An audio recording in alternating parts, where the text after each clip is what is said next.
It was the daily habit of Prophet Muhammad, peace be upon him, that after Salah he would often ask his companions if anyone had seen a dream the previous night, so that he could interpret it. But one day, something extraordinary happened.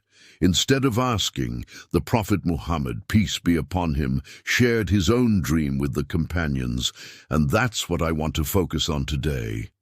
He said, "Last night, 2 people came to me in my dream, and they woke me up. They told him, 'Proceed, proceed.'" In this dream, the Prophet, peace be upon him, witnessed 7 shocking scenes, and each one holds a critical lesson for us to reflect on. Let's take a look at these scenes and uncover their meanings. Scene number 1. The first scene takes us to a terrifying sight.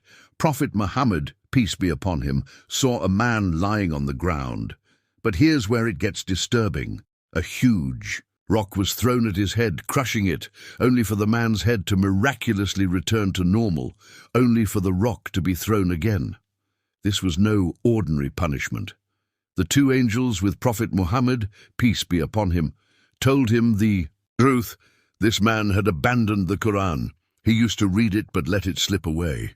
And when it came to Salah, he purposefully missed it, choosing his sleep or distractions over his duty to Allah. Scene number 2. In the next scene, Prophet Muhammad, peace be upon him, saw a man lying down, and above him stood another man holding a sharp iron hook. The man with the hook began tearing apart the other man's face, starting with his eyes, then his nose, and finally his mouth. Each time the wounds healed, only to be torn again. What was his crime? He was a liar, one who deceived people with lies, day in and day out.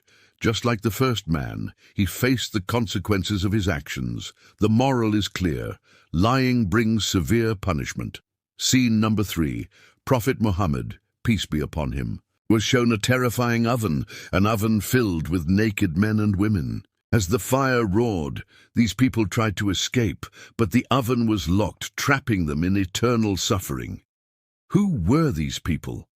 They were the ones who committed adultery. In Islam, this is one of the gravest sins, and here we see its punishment laid bare. May Allah protect us from such a fate. Scene number 4. Now we move to a river filled with blood and a man swimming in it. Each time the man opened his mouth, a stone was thrown inside, forcing him to swallow it. What was this man's sin? He dealt in interest, a practice strictly prohibited in Islam. The lesson is clear. The consequences of unethical financial dealings are severe, and no one is exempt. Scene number 5. Next, Prophet Muhammad, peace be upon him, witnessed a man with a terrifying appearance, someone who was kindling a fire and walking around it. This wasn't just any fire. It was a symbol of something deeper, something related to torment. This man represented the torment for those who failed to control their desires and passions. Scene number 6. But then we move to a beautiful garden. Prophet Muhammad, peace be upon him, saw a tall man surrounded by children. These children, he learned, were those who passed away before reaching maturity.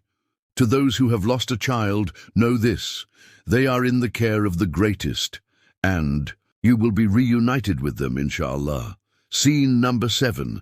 The final scene was the most beautiful of all. Prophet Muhammad, peace be upon him, was shown a magnificent city made of gold and silver bricks, with an entrance to a palace like no other. But here's the twist. The people he saw in this city were both strikingly beautiful and terrifyingly ugly, depending on their deeds. Those who mixed good with bad were the ones experiencing this duality.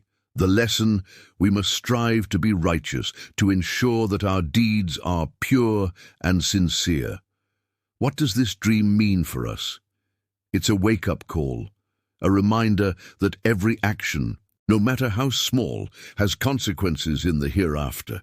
From abandoning Salah to lying, from committing sins to mixing good deeds with bad, It all adds up.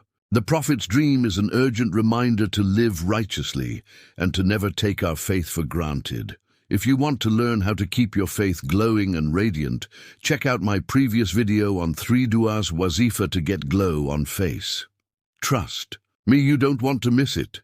Click the video and take the next step towards spiritual and physical radiance.